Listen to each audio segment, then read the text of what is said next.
Eita! Boa noite, gente. Paz seja com todos vocês. Vocês estão bem? Que prazer, que alegria estar hoje aqui na ADVEC Curitiba, falando da juventude aqui do Sul, na nossa igreja. É um prazer, uma alegria. Eu acho que a gente começou a idealizar, a desenhar isso desde lá do Connect da sede do ano passado, né?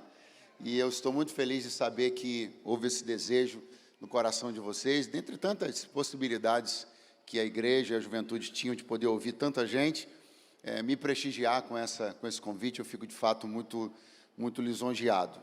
Eu queria agradecer a Deus pela vida do pastor Jarmuth, pastor Ricardo, pela liderança também da juventude, pedir a Deus que continue abençoando vocês, dando estratégia, direção em tudo, para que a juventude do Paraná possa ser ganha para o Senhor, e um grande avivamento Deus possa fazer nesse estado, para a glória do seu nome. Nós seremos veículos, instrumentos disso, e eu tenho certeza que será um tempo precioso. Se você trouxe a Bíblia, pegue aí agora, por favor, e abra no Evangelho de Jesus, segundo escreveu Lucas, capítulo de número 15. Glória a Deus. Parabéns a toda a juventude, o trabalho está muito bonito, muito bem feito.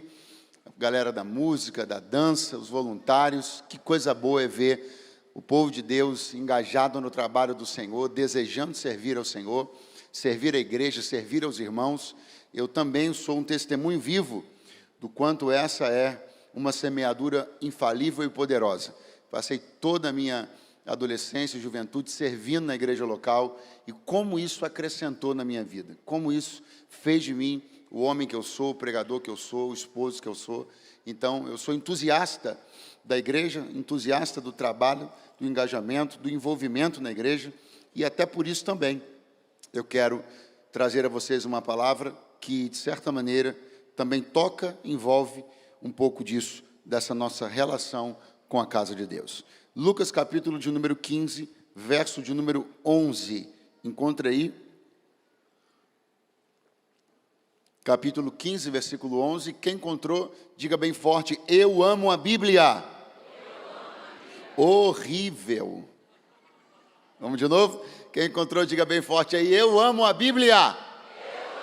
Isso, está escrito: e disse, um certo homem tinha 2 filhos. E o mais moço deles disse ao pai: pai, dá-me a parte da fazenda que me pertence. E ele repartiu por eles a fazenda. E poucos dias depois, o filho mais novo, ajuntando tudo, partiu para uma terra longínqua e ali desperdiçou a sua fazenda, vivendo dissolutamente. E havendo ele gastado tudo, houve naquela terra uma grande fome, e começou a padecer necessidades.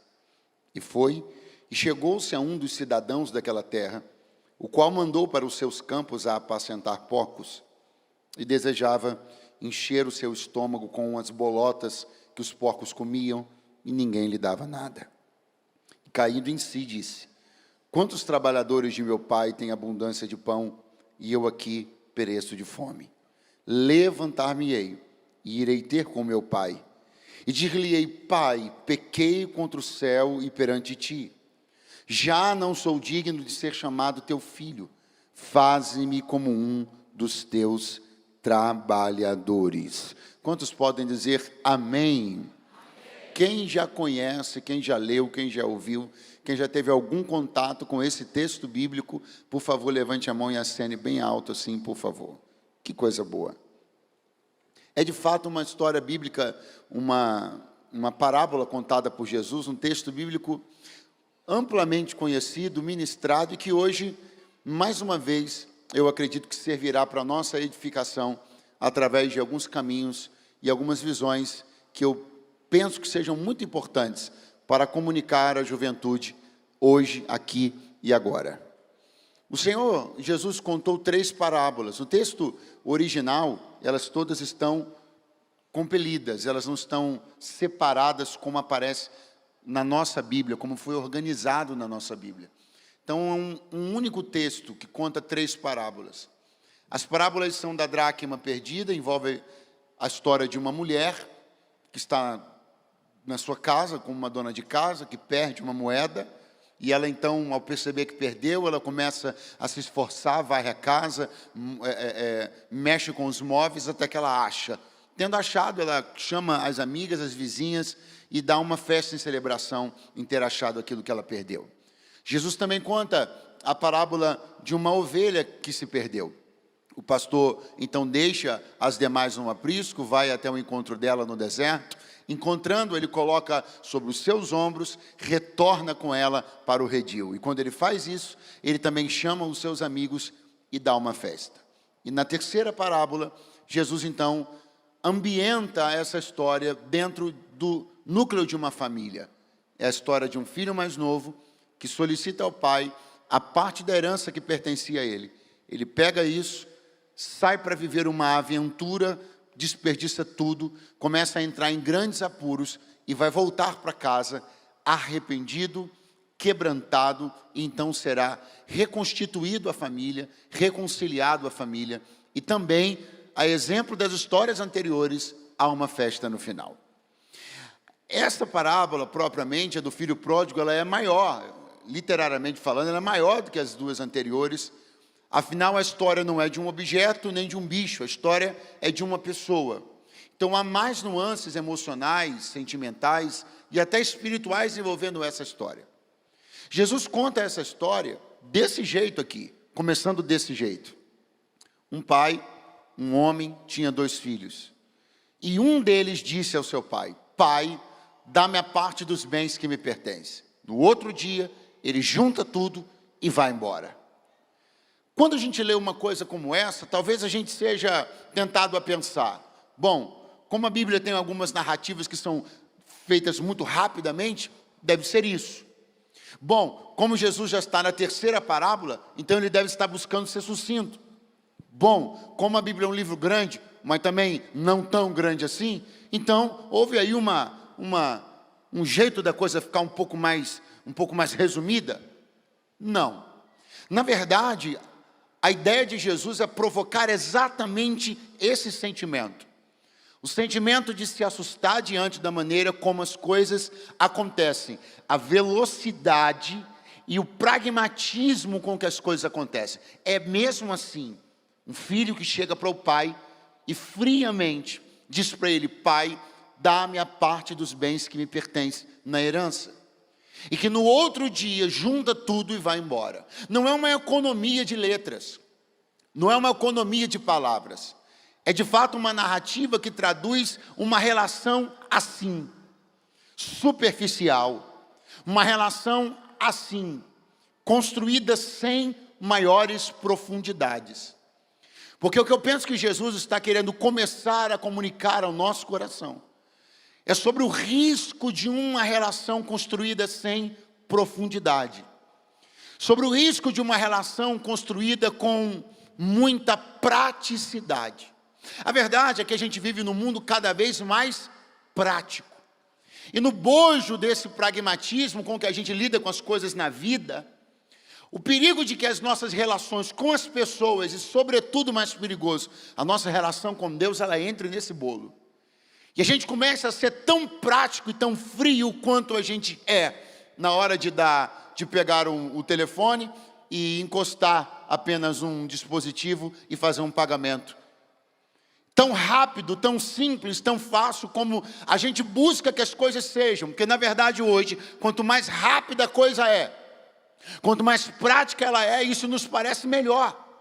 Mas o Evangelho, ele vai na contramão disso. Não pode haver, não deve haver um pragmatismo em tudo. Se nós imprimirmos esse mesmo pragmatismo das coisas que fazemos tecnologicamente, por exemplo, para a nossa relação com Deus, com os irmãos, com a casa do Pai, com a igreja do Senhor, nós estamos perdidos. Eu quero que você permita que o Espírito de Deus comece a chamar a sua atenção para se fazer uma pergunta: como de verdade tem andado a sua relação com Deus e com a igreja? Ela tem sido uma relação íntima, profunda, baseada? Ela tem sido uma relação embasada? Ela tem sido uma relação aprofundada? Ou será que nós estamos trazendo para a nossa relação com Deus e com os irmãos o mesmo perigoso pragmatismo das coisas que nós fazemos lá fora?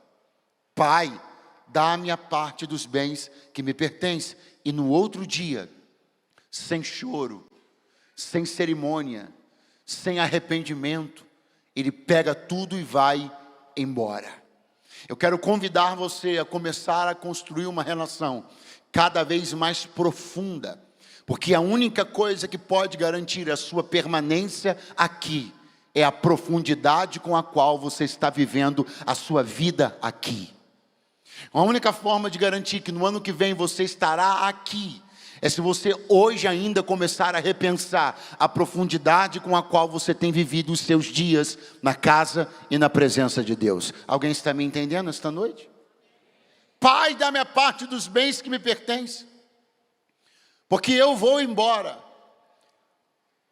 E no outro dia, juntando tudo, é isso que ele vai fazer. Vai embora, porque tinha pedido a parte que lhe pertencia. A parte.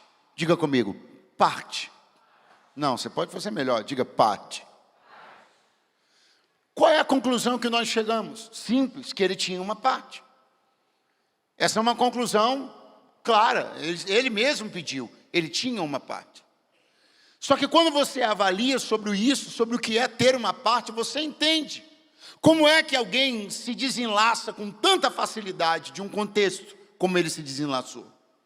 Como alguém se desconecta com tanta facilidade de um ambiente como ele se desconectou. A resposta e a explicação estão justamente nisso. Toda a visão que ele tinha sobre aquilo era essa, de ter uma parte, quando na verdade isso é muito pequeno, isso é muito pouco, isso não é nada. O interesse do Pai não é que você tenha uma parte, é que você seja parte. Ter parte é sobre uma cota, ter parte é sobre uma ação, ter parte é sobre uma cadeira que costumeiramente a gente senta, ter parte é sobre uma vaga que normalmente a gente estaciona, ter parte é sobre apenas um adesivo que se cola, mas ser parte é confundir a sua história com a história da casa do seu pai. Eu quero chamar a sua atenção na noite desse dia, para dizer para você, abandone essa ideia de ter uma parte. Isso é muito pequeno. Deus quer que você seja parte da casa, que você construa a sua vida de maneira tão intimamente ligada às coisas de Deus, que pensar em sair daqui seja absolutamente impossível na sua lógica e na sua mente. Por favor, segure a mãozinha de alguém do seu lado, eu acho que ele está com muito frio, ajuda ele, na direita e na esquerda também, dê uma boa chacoalhada nele e diga, seja parte, seja parte. Estou profetizando que você construirá seus melhores dias, suas melhores memórias mais efusivas, mais bonitas, mais alegres, mais jubilosas. Você vai chorar com os que choram e vai se alegrar com os que se alegram, porque o Senhor não chamou filhos para serem cotistas nem acionistas, Ele chamou filhos para fazerem e serem parte da sua casa. Glória a Deus. Pai, dá-me a parte dos bens que me pertencem. Porque tudo que eu tenho aqui está resumido nisso, na cota que me pertence, na parte que me pertence. E eu penso, pai, olhando para esse filho, dizendo, pai, filho, pensando, filho, eu nunca quis que você tivesse uma parte. Eu sempre quis que você se sentisse parte da casa. Sempre quis que você entendesse que desintegrando isso, você se desintegra também. Rachando isso, você também se racha.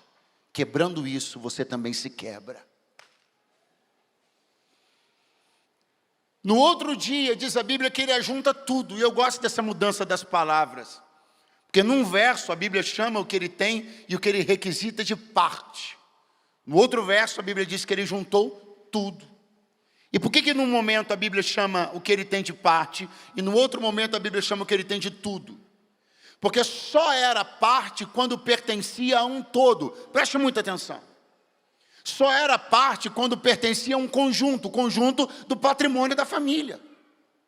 Mas uma vez que essa parte ela é sacada desse conjunto do patrimônio da família, ele não tem mais parte de um todo. Aquilo que está na mão dele é tudo que ele tem.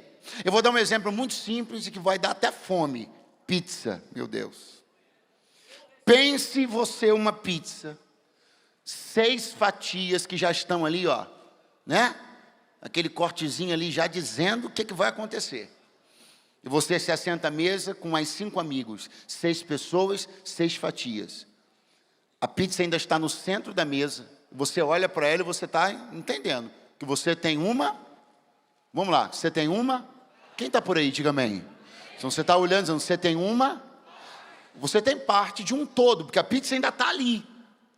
Quando você tirar a fatia que está ali e colocar no seu prato, você não tem mais parte de um todo. Aquela fatia é tudo que você tem.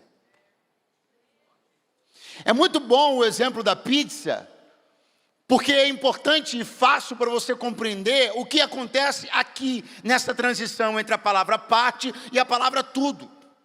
E é muito importante você entender que o grande assédio que toma a vida desse jovem é esse. Não querer ter uma parte, e sim querer ter o seu próprio tudo. Só que o que alguém que pensa assim ignora, é que enquanto você tem parte de um todo, esse todo está sendo gerido, protegido e guardado por alguém melhor do que você. Mas quando você se aventura, quando a sua prepotência, quando a sua vaidade, ela se exalta e você não admite mais apenas ser parte, mas você quer ser o gestor e o governante de um todo, e saca isso, você descobre que na verdade era muito bonito poder chamar de tudo e dizer que tem tudo, mas na verdade você estava bem mais seguro quando era parte. Deus me trouxe hoje aqui para te dizer uma coisa: fique na segurança de ser parte de algo que é maior do que você, está sendo guardado, protegido, prosperado por alguém que é melhor que você, mais inteligente que você e mais poderoso que você. Não ceda ao assédio de querer ser controlador, governador e gestor da tua própria história. A melhor coisa que você pode fazer por si mesmo e pelo seu futuro é permitir-se ser parte de algo que é maior do que você e que está sendo guardado por alguém que é todo poderoso. Aleluia. É exatamente sobre isso. E não vem dizer que não é. Sobre isso o quê? Sobre essa palavra, vaidade. É a vaidade que faz com que as pessoas não consigam admitir a possibilidade de ser parte de nada. É a vaidade que faz com que muita gente, inclusive, maqueie algumas atitudes, como sendo supostamente uma visão ou uma direção de Deus, mas na verdade nunca foi. É só o cumprimento do seu ímpeto vaidoso de ser controlador de alguma coisa sozinho. Que Deus guarde o nosso coração e que Ele nos faça entender o risco de colocar sobre os nossos ombros um peso que não estamos prontos para suportar. Porque a falência desse jovem é justamente a denúncia de que a sua estrutura não estava pronta para suportar o peso que ele colocou sobre si. Porque é bonito você ter tudo, é legal você dizer que manda, é bacana você dizer que agora é contigo, mas a pergunta é, suas pernas vão aguentar esse peso? Existem agora colapsos de vidas, histórias, ministérios.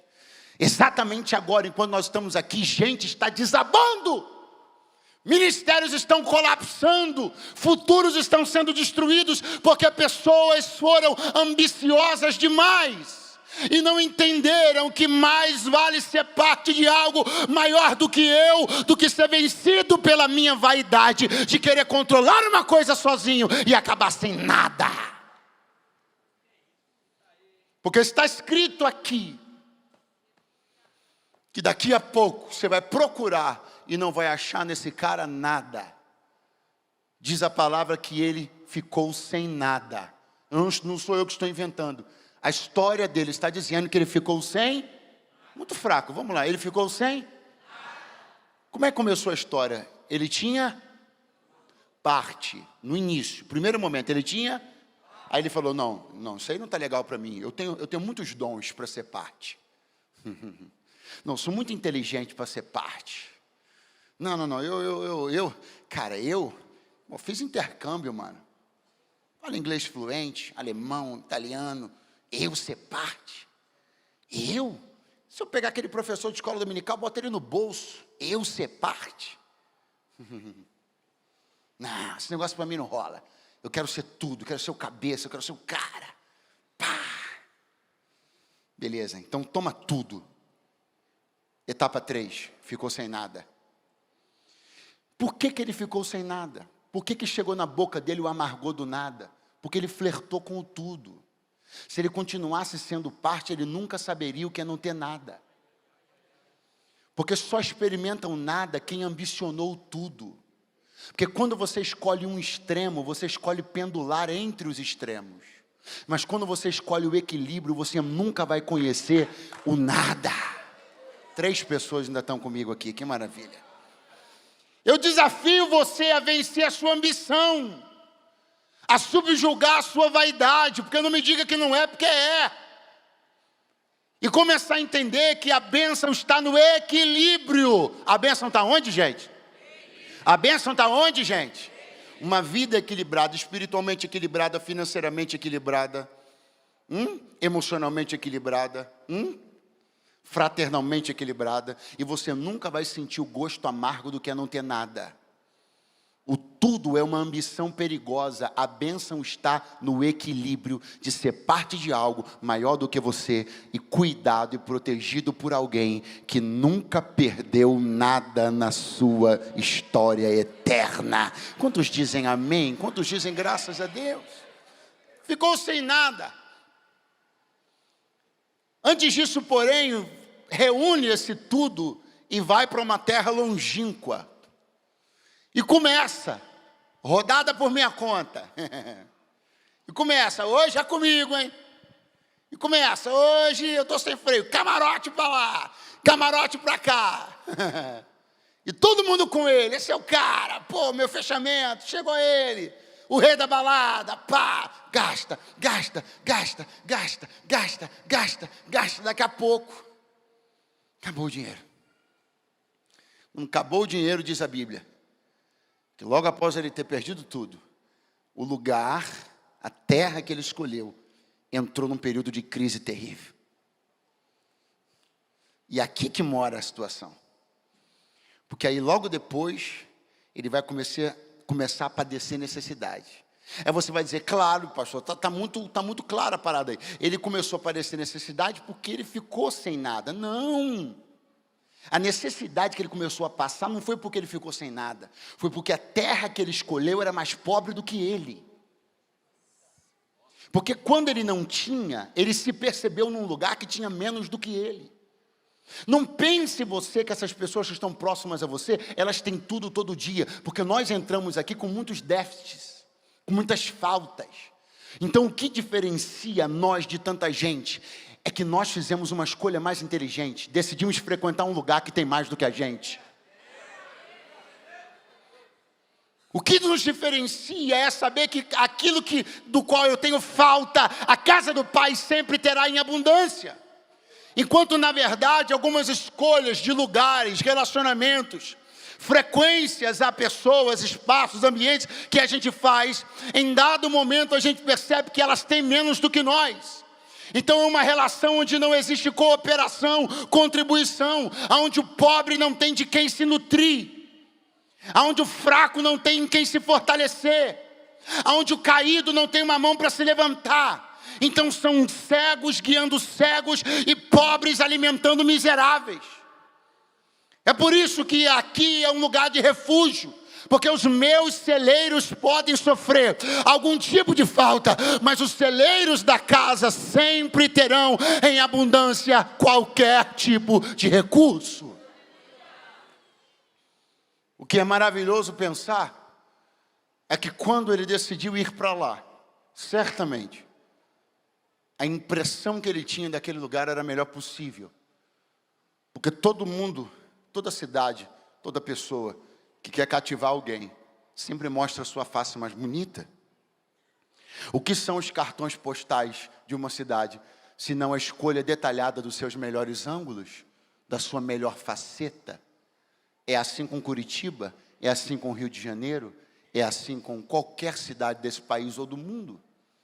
Agora, não pense você que o Rio de Janeiro não tem suas facetas ruins, não pense você que Curitiba também não tem.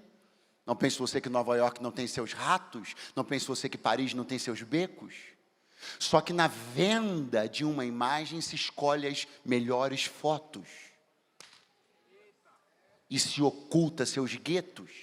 seus buracos e seus ratos.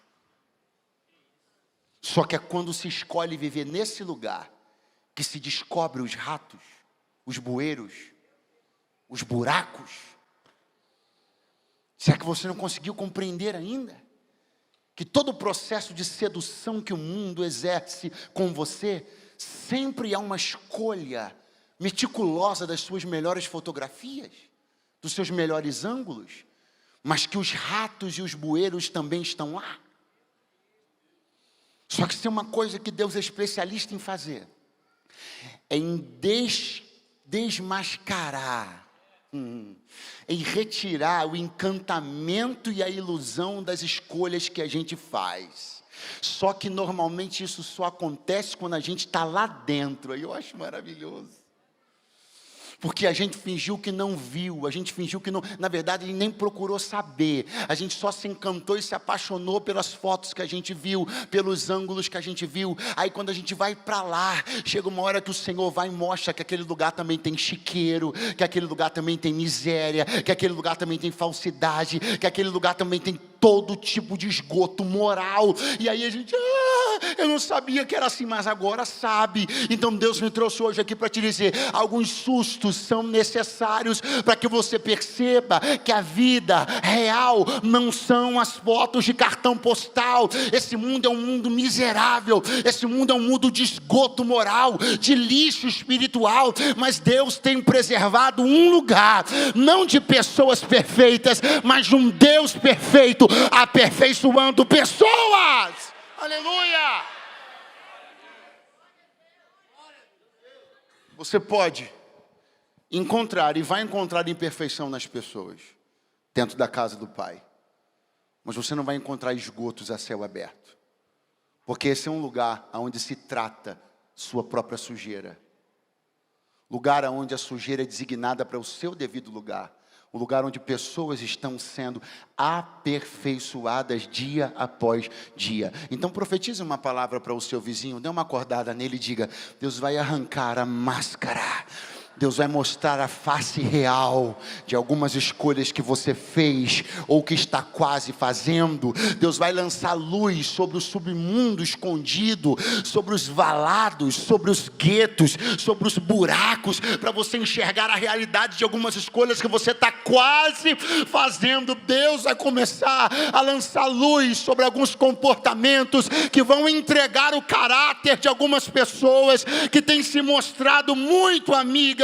têm se mostrado muito legais, mas escondem caráteres torpes, escondem personalidades perigosas, escondem sujeira moral, mas o Senhor, por misericórdia e amor, a tua alma, Ele vai começar a abrir os teus olhos, assim te diz o Senhor. Aleluia. E agora? Agora que ele não tem nada e a terra que ele escolheu nada tem.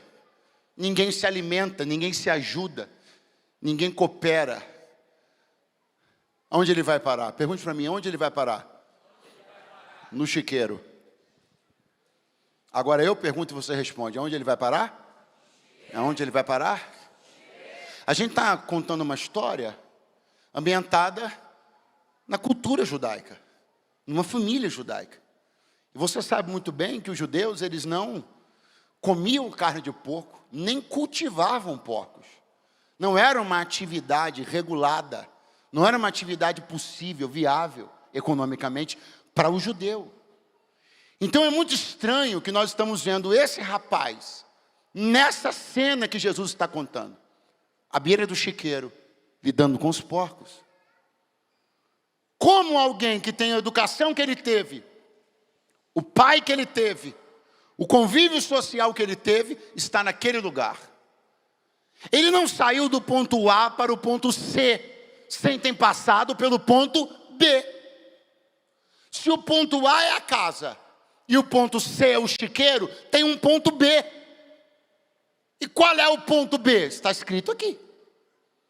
E foi contar suas necessidades a um cidadão daquela terra. Ele é o ponto B.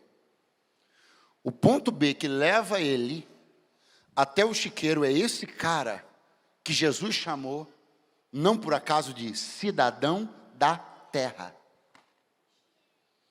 Então a chave para ele ter ido parar onde ele parou, foi o ponto que ele parou antes. O entendimento que você precisa ter para compreender o que ele foi fazer naquele lugar tão baixo e tão vil, para a cultura e para a religião dele, é você entender que antes disso ele parou para conversar, para se abrir com alguém que Jesus chamou de cidadão daquela terra. O que você acha que um cidadão da terra aconselharia para alguém como esse jovem?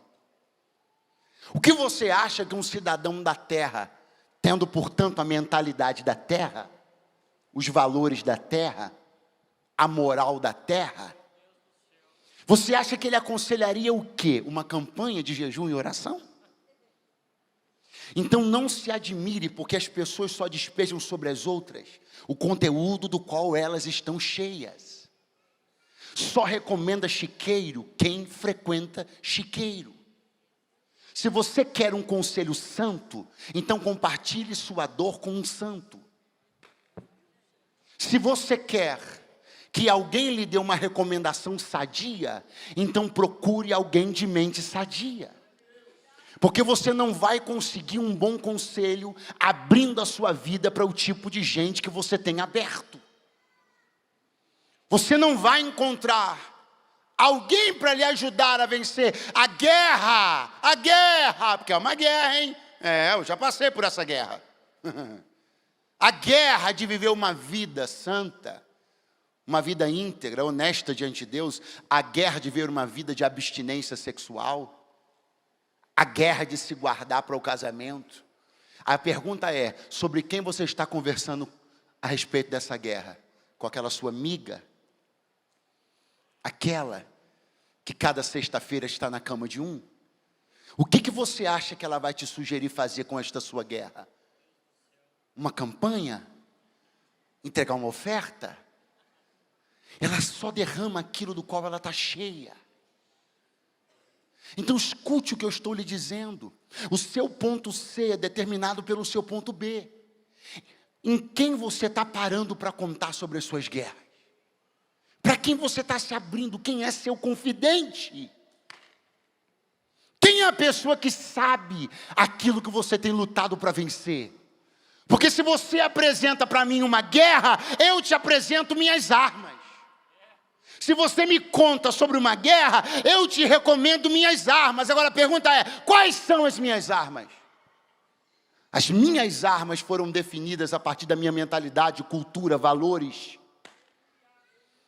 Então as pessoas vão apresentar armas e ferramentas para você, que dizem respeito a como elas conduzem a vida delas. Se são rebeldes, é isso que elas vão recomendar que você seja, igualmente rebelde. Você está com dificuldade de se relacionar na igreja, está com dificuldade de se encontrar, andou um pouco magoado ou chateado com alguma coisa que não aconteceu como você queria. Aí eu lhe pergunto, para quem você vai contar sobre isso? Para uma pessoa de espírito rebelde? Não vai embora não, fica só mais um pouquinho. Para uma pessoa de espírito rebelde? Para alguém que não consegue se submeter a nada e nem a ninguém?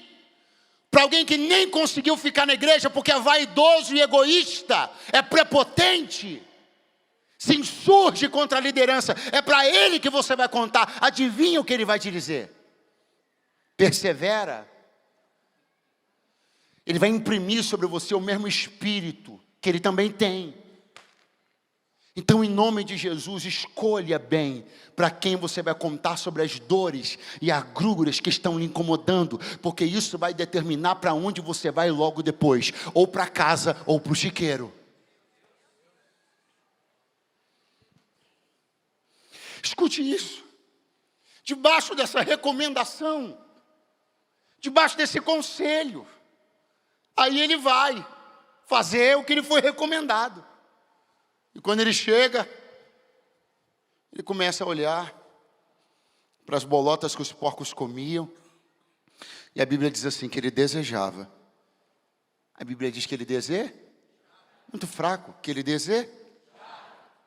A Bíblia diz que ele mastigou? Que ele engoliu? Sim ou não? Que ele deseja? Então passou pela sua boca? Chegou no estômago? Mas onde chegou? Compreenda uma coisa. E se você não gostar, discuta com quem implementou essa coisa. Qual coisa? A graça de Deus. Então, discuta com Jesus. A graça de Deus é bem mais séria do que algumas pessoas pensam que é. Pastor, como assim? Vou lhe explicar. Alguém está pensando, mas eu não toco. Alguém está pensando, mas eu não vou. Alguém está pensando, mas eu não faço.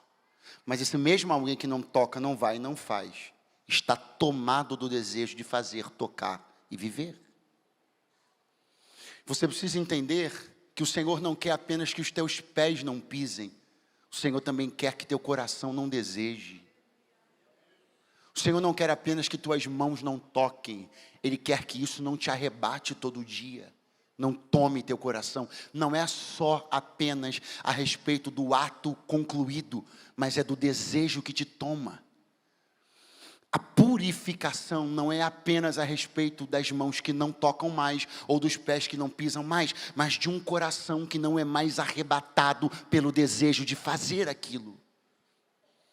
O que o Espírito de Deus deseja e quer é purificar, santificar as saídas do nosso coração, santificar os nossos desejos.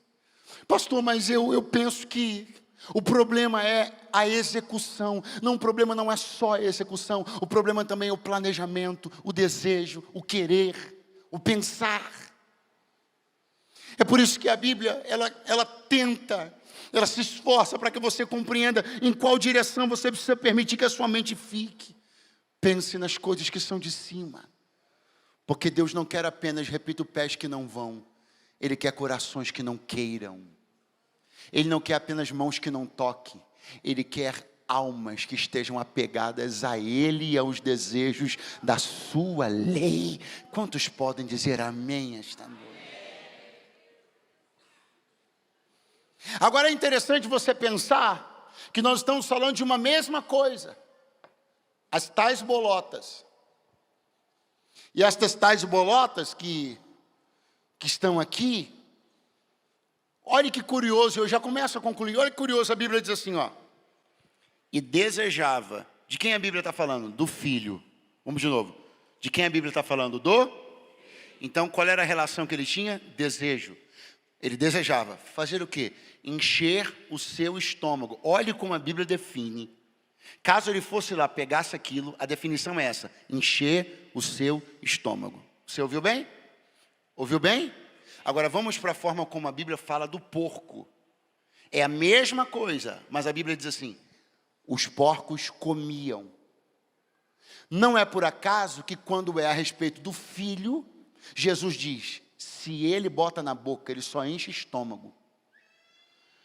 Jesus só chamou de comida a relação que o porco tinha com aquilo. Jesus não chamou de comida a relação que o filho teria com aquilo. Então Jesus está dizendo uma mesma coisa, dependendo do organismo de quem consome, pode ser comida ou só encheção de estômago. Pastor, onde você quer chegar? Já cheguei. Alguém está dizendo que é comida. Alguém está dizendo que é cultura. Alguém está dizendo que é literatura saudável. Alguém está dizendo que é uma obra imperdível. Mas quem é esse alguém? Um filho ou um porco? Quem é esse alguém? Alguém que tem seu organismo santificado ou alguém que já está habituado a consumir todo tipo de lixo? E não se engane, a digestão que ele faz é uma, a que você faz é outra. Vai o filho querer consumir aquilo que o porco consome? Aonde você quer chegar, pastor? Já cheguei, dá certo para uns, para você vai ser desgraça. Vai dar certo para ele, ele vai tocar a vida como se não fosse nada, mas você tem o selo do Espírito. Você tem promessa de Deus na vida. Se você for fazer, ele se alimenta, você vai ficar com peso que vai te destruir. Ele faz e dorme a noite inteira. Você faz e vai ficar rolando na cama a noite toda e vai acordar oprimido no outro dia. Porque você é alguém com quem Deus tem tratado, nutrido de uma maneira diferente. Você não foi feito para isso, pensado para o lixo. Você foi levantado para ser cheio do Espírito Santo de Deus. Aleluia!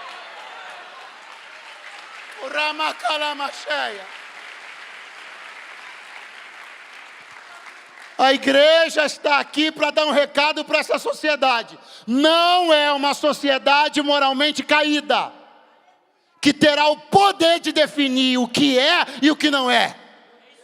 Não é uma sociedade moralmente caída, que nós vamos facultar a eles o direito de dizer o que nós consumimos ou não. Nós já temos algo que define o que é bom e o que não é bom, o que é admissível e o que não é admissível. E esse livro pode ser reputado como retrógrado, pode ser chamado de desatualizado, mas ele ainda é a regra de fé e de prática de uma geração que vai herdar a vida eterna.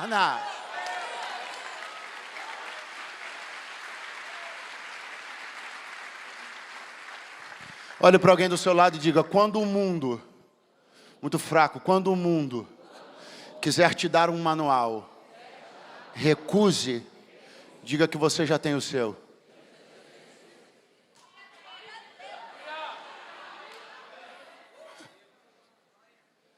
É no mínimo muita petulância, né? De quem nasceu ontem, querer questionar a autoridade de um livro que subsistiu a todo tipo de tentativa política, de todo tipo de tentativa de sabotagem religiosa, e um livro que se manteve íntegro, que se manteve santo. É no mínimo muito topete de gente que tem no máximo suas próprias obras escritas há alguns poucos anos para ostentar, querer questionar a autoridade de um livro que tinha tudo para ter se desintegrado durante a história, mas que foi cuidadosamente guardado pela mão daquele que o escreveu. Reverencie este livro. Você trouxe a sua Bíblia? Pegue ela aí, por favor, agora. Pegue a sua Bíblia, por favor. Aí. Você deveria estar com a Bíblia, inclusive, ok? Pegue a sua Bíblia aí agora, por favor. Pega. Levante-a para o céu agora, por favor. Reverencie esse livro. Ame esse livro. Não deixe as pessoas escarnecerem desse livro. Não deixe elas relativizarem esse livro. Não deixe elas questionarem a autoridade desse livro. O que uma sociedade caída tem a dizer a respeito de um livro que tem sustentado a humanidade, porque esta é a palavra do Deus vivo. O que pessoas de carne e de osso têm a dizer a respeito de um Deus, de um livro escrito por um Deus eterno. Você tem razões, você tem um retrospecto ao teu favor. Defenda o livro, acredite no livro. Como assim? Como assim os que andam à beira do chiqueiro é que vão dizer o que pode e o que não pode, o que é reto e não é reto, o que é admissível e não é admissível? O rótulo das coisas é uma rotular as coisas é uma autoridade que nós não podemos dar para qualquer um. Cultura é um rótulo muito bonito, e a pergunta é se a igreja está dando a autoridade de coisas serem rotuladas como cultura por quem não tem lisura de caráter, não tem o Espírito Santo. Pessoas aqui a ver, deixa eu dizer uma coisa, não importa o quanto as pessoas tenham se preparado intelectualmente para algo, elas nunca serão maiores que a palavra. Seu professor não é maior do que a lei de Deus. O cara mais cabeção que você conhece não é maior do que a lei de Deus. O youtuber mais influenciador desse país não é maior do que a lei de Deus. O catedrático que você conhece não é maior do que a lei de Deus. O reitor da maior universidade desse país não é maior do que a lei de Deus. Nada pode se sobrepor à lei de Deus. E se nós começarmos a flertar com a ideia de admitir que a verdade da Bíblia seja relativizada, nós estamos perdidos. Porque o que nós temos são os valores que a palavra do Senhor nos entregou. Então fixe eles na tábua do teu coração e Deus te protegerá no dia mau. Aqui eu encerro. Quando olho para o texto, olho para o desespero, para a situação desse jovem, ali, na beira do chiqueiro, desejando encher o estômago, e de repente ele toma uma decisão, que tem algumas etapas, e não vou tomar tempo em cada uma delas, não se preocupe, eu vou pensar, olha as etapas, levantar-me-ei, etapa 1, irei ter com meu pai, etapa 2, o que é importante perceber nessa etapa? O esforço, a iniciativa que ele toma. Na parábola 1, uma dracma foi perdida, uma moeda. A dona da moeda é que empreendeu os esforços, arrastou os móveis, varreu a casa. Na parábola 2, embora a gente seja forçado a pensar na alegoria do pastor, da ovelha, mas aqui é literal, é realmente um pastor de ovelhas cuidando de bicho, animal irracional. Então o animal irracional se perde, é o pastor que vai lá, atrás dele, pega ele, bota ele no ombro e volta. Só que quando chegou a vez do ser humano, quando chegou a vez do filho pródigo, repare que quem faz tudo é ele. Ele se levanta, ele decide e ele volta. Com as perninhas que ele saiu, ele volta. Pastor, mas a parábola 1? A parábola 1 era um objeto. E a parábola 2? Um animal irracional. Na parábola 3, existe inteligência e vontade. Então só não volta se não quer. Então estas desculpas com as quais você tem retroalimentado sua dor e suas mágoas, eu preciso lhe dizer que elas não vão resolver nada. Você precisa, alguém que me ouve agora precisa levantar e ir ter com o seu pai. E não aguardar que uma ou outra coisa aconteça como um sinal de que Deus te ama. Vá você, porque Ele está no mesmo lugar, de braços abertos todo dia, te esperando. Quando eu chegar, eu estou no plano do jovem ainda, quando eu chegar eu vou dizer para o meu pai, pequei. Eu não vou contar uma história mirabolante. Eu não vou dizer que minha consciência foi arrebatada. Eu não vou dizer que entrei em transe. Não vou dizer que foi dopado. Eu vou dizer para ele, pequei. É impressionante como as pessoas hoje em dia estão cada vez com mais medo de algumas palavras. Nós estamos vivendo um mundo tão chato, que algumas palavras, até no contexto religioso, estão sendo substituídas. Só que o perigo de você substituir algumas palavras é de, no esforço do eufemismo, você tirar a força da expressão. Pequei é pequei, porque pecado é pecado. Não é vacilei, não é dei mole, é pequei. A gente está se esforçando tanto para não chocar, supostamente, as pessoas, que a gente está tirando delas a oportunidade de se enxergarem de verdade. Cuidado para que eu e você não embarquemos nesse esforço, que eu penso o Espírito de Deus, eu penso Deus, olhando alguns pregadores, algumas igrejas, que graças a Deus, a nossa não está entre as tais. Alguns pregadores, algumas igrejas, num esforço ridículo, para não utilizar determinadas palavras. Mas no uso, ou por não utilizar algumas palavras, algumas consciências não são despertadas. A gente não utiliza a palavra pecado. E em função disso, as pessoas nem sabem o que é isso. Elas só acham que são pessoas que foram tocadas, que foram sensibilizadas, e que eu estou precisando de Deus. Não, você é um pecador. Mas não se escandalize, porque eu também sou. Não se sinta agredido, porque a pessoa que está do seu lado também é. A única coisa que nos diferencia é que nós somos pecadores arrependidos. Então, por favor, meu irmão, em nome de Jesus, não pense que um esforço linguístico para gerar um montão de palavras, de eufemismos, de suavizações de ideias, que é isso que a igreja precisa para ser efetiva. O que a igreja precisa para ser efetiva é não abandonar a sã doutrina. Nós não precisamos travestir a verdade. Nós não precisamos nos equipar de uma série de aparatos, nós só precisamos continuar dizendo que Jesus Cristo morreu na cruz pelos perdidos e ressuscitou ao terceiro dia, que Ele é o caminho, a verdade e a vida para reconectar pessoas caídas e distantes de Deus de novo à comunhão com o Pai. É só isso que a gente tem que dizer. Pequei contra o céu e perante ti, já não sou digno de ser chamado teu filho. Agora vem a chave que aqui eu encerro. Ele olha para o pai e diz assim: faz de mim como um dos teus trabalhadores. Faz de mim. Quando ele volta e quando ele está com esse pai que ele abandonou meses atrás, ele diz para esse pai: faz de mim. Qual foi o pedido que ele tinha feito para esse pai no início? Dá-me. Dá-me. Vou falar de uma maneira mais coloquial. Me dá. Me dá. Aí ele ganhou um monte de coisa. Não se tornou ninguém. Aí quando ele volta, ele troca o pedido. Ele não diz mais para o pai: me dá. Ele diz para o pai: faz de mim. O que ele está dizendo para o pai? Tudo que eu pude ganhar não construiu em mim ninguém. As coisas não são tijolos que constroem identidades.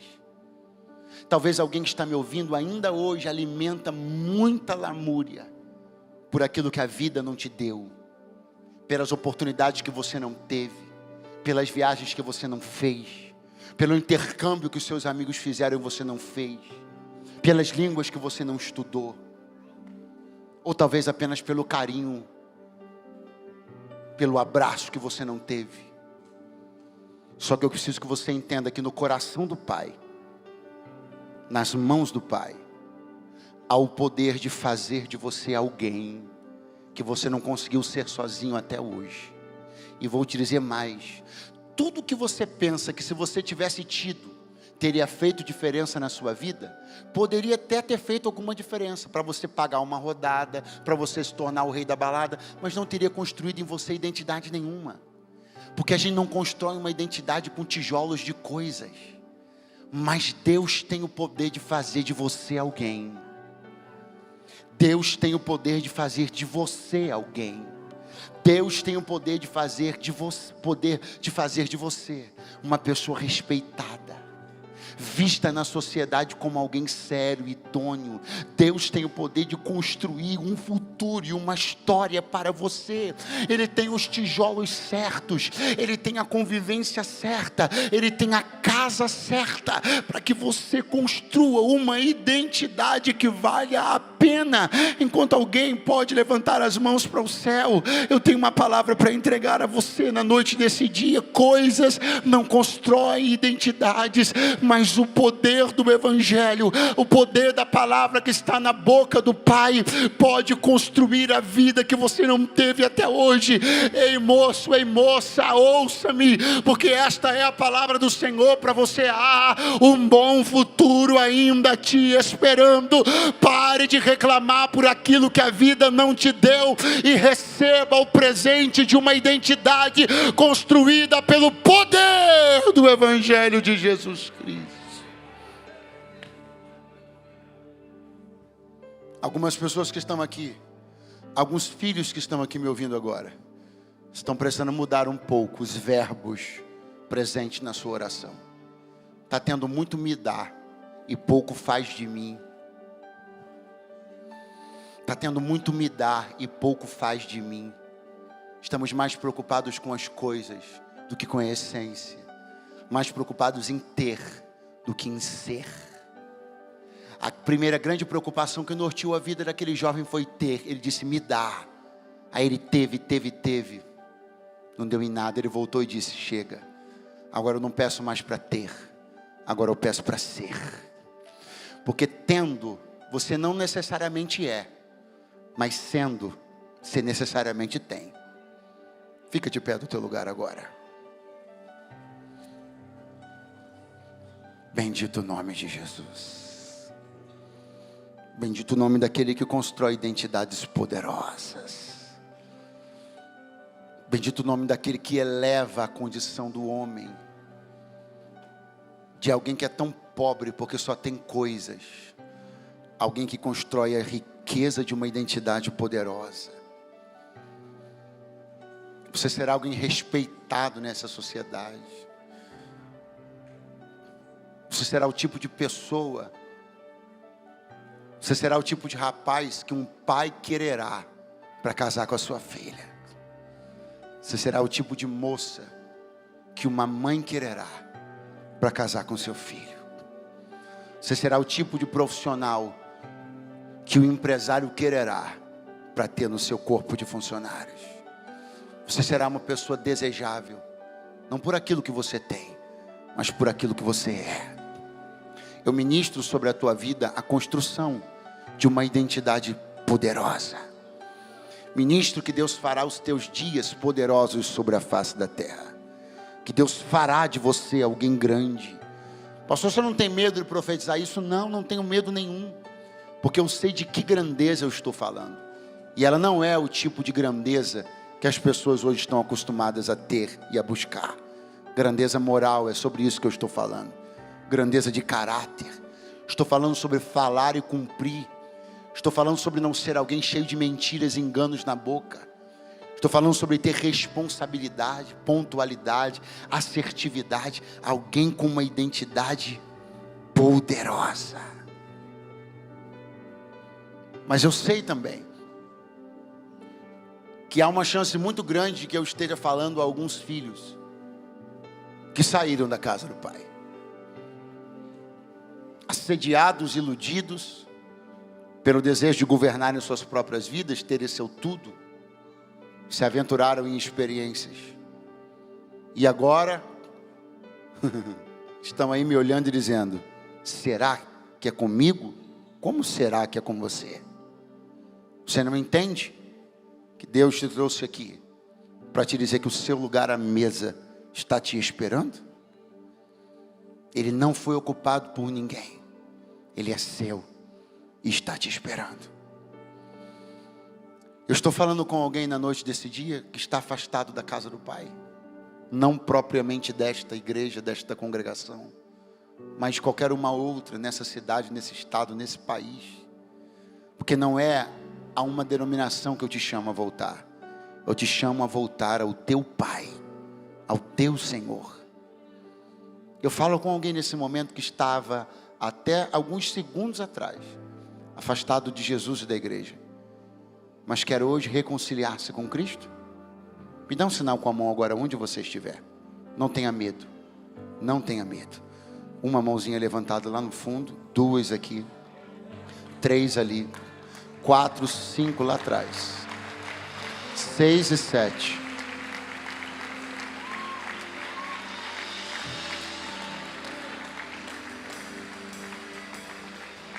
Medo, culpa, aquele pensamento de será que essa coisa de ser crente é para mim?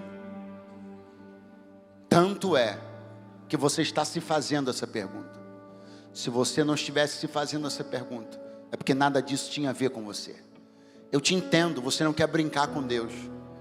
Você diz que ser crente é coisa muito séria. Que bom que você sabe. Isso mostra que alguns valores se mantêm ainda no teu coração. Não tenha medo. Você até pode, eu não vou mentir para você, ser julgado por algumas pessoas.